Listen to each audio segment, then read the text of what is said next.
जय माता दी। नमस्कार भक्तगण, आज हम लोग जानेंगे आषाढ़ मास शुक्ल पक्ष की एकादशी का व्रत कब रखा जाएगा। हिंदू पंचांग के अनुसार आषाढ़ मास के शुक्ल पक्ष की एकादशी तिथि को हर साल देवशयनी एकादशी मनाई जाती है। देवशयनी एकादशी के दिन चतुर्मास की शुरुआत भी होती है। देवशयनी एकादशी को आषाढ़ी एकादशी, पद्मा एकादशी और हरिशयनी एकादशी के नाम से भी जाना जाता है। इस बार देवशयनी एकादशी का व्रत 6 जुलाई 2025 तीन रविवार को रखा जाएगा।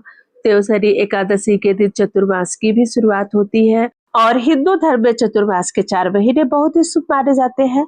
मान्यताओं के अनुसार इस दिन से भगवान विष्णु क्षीर सागर में 4 महीने के लिए योग निद्रा में चले जाते हैं और इसके बाद भगवान विष्णु योग निद्रा से सीधा प्रबोधिनी यानी देव उठनी एकादशी पर जागते हैं।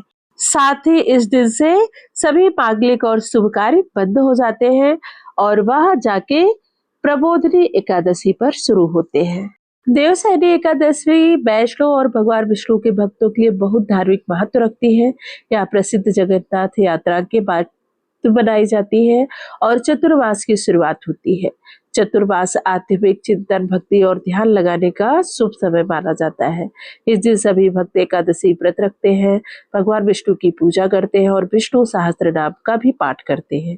यह दिन भगवान विष्णु की योग निद्रा के दौरान उनके संरक्षण में अपने मन और आत्मा को समर्पित करने का प्रतीक। देवशयनी एकादशी तिथि की शुरुआत हो रही है 5 जुलाई को शाम 6:58 पर। वही तिथि का समापन हो रहा है 6 जुलाई को रात 9:14 पर। उदय तिथि के अनुसार देवशयनी एकादशी व्रत 6 जुलाई दिन रविवार को रखा जाएगा। पारण का शुभ समय होगा 7 जुलाई को सुबह 5:29 से लेकर 8:16 तक। इसी शुभ मुहूर्त में आप अपने व्रत का पारण करेंगे। आइए अब एकादशी व्रत के नियम और पूजा के बारे में जान लेते हैं। एकादशी का व्रत निर्जला रखा जाता है। अगर आप निर्जला नहीं रख सकते हैं तो एक बार फलाहार कर सकते हैं। फलाहार में संभव हो तो नमक का सेवन बिल्कुल ना करें। और जो लोग व्रत नहीं रखते हैं उन्हें भी कुछ खाने पीने की चीजों का परहेज रखना चाहिए। इस दिन चावल बिल्कुल नहीं खाना चाहिए। अनाज और नमक भी अगर संभव हो तो इन चीजों को खाने से बचें। रात्रि में भी आप भजन कीर्तन करते हुए रात्रि को व्यापित करें। व्रत के पहले के नियम होंगे, आप एक दिन पहले यानी दशमी से ही व्रत के नियमों का पालन करेंगे। इसमें आपको गोधूली बेला से पहले शुद्ध सात्विक भोजन करना होगा, जिसमें आप लहसुन प्याज का सेवन बिल्कुल नहीं करेंगे और चावल भी नहीं खाएंगे।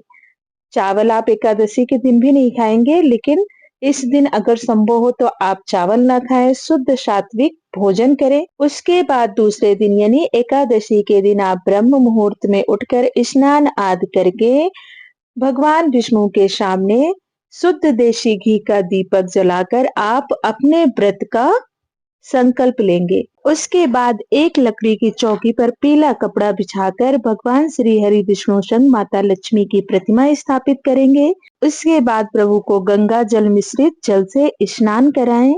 फिर उन्हें धूप, दीप, नैवेद्य आदि अर्पित करें। इस दिन पूजा में आप अक्षत नहीं शामिल करेंगे। भगवान विष्णु की पूजा में तुलसी दल अवश्य होना चाहिए, लेकिन आप इस बात का विशेष ध्यान रखें कि आप एकादशी के दिन तुलसी न तोड़े, एक दिन पहले तोड़ लें। अगर एक दिन पहले रविवार पड़ रहा है तो आप नीचे गिरी हुई तुलसी के पत्तों का प्रयोग भगवान की पूजा में कर सकते हैं।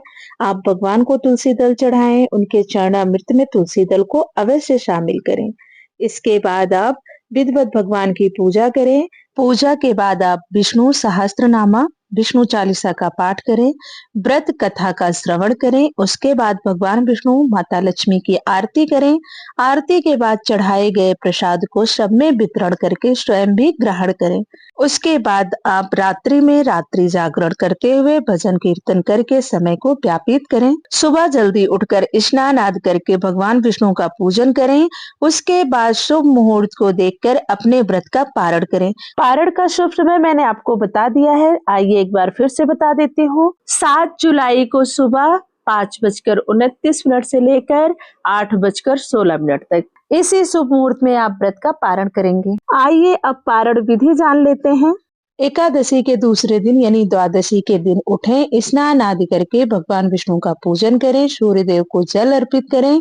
उसके बाद आप व्रत का पारण करेंगे। व्रत का पारण करने से पहले आप ब्राह्मण कुटुंब को भोजन कराकर अपने व्रत का पारण करेंगे।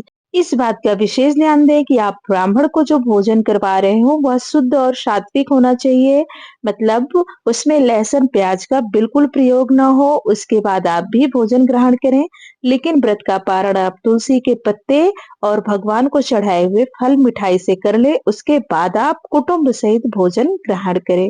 अब बहुत लोग कहते हैं कि हमारे पास ब्राह्मण को भोजन कराने की सामर्थ्य नहीं है, तो आप थोड़ा सा अनाज निकालकर उसमें दक्षिणा रखकर ब्राह्मण दंपति को दे सकते हैं, या फिर किसी मंदिर में दान अवश्य कर दें। उसके बाद ही व्रत का पारण करें। आज हमने जाना आषाढ़ मास शुक्ल पक्ष की देवशयनी एकादशी का व्रत कब रखा जाएगा, पारण आज से जुड़ी हुई संपूर्ण जानकारी के बारे में। जानकारी अच्छी लगी हो तो वीडियो को लाइक करें, शेयर करें और चैनल को जरूर सब्सक्राइब कर लें, ताकि व्रत की कथा आपको आसानी से मिल सके जो हम अपने चैनल पर डालेंगे।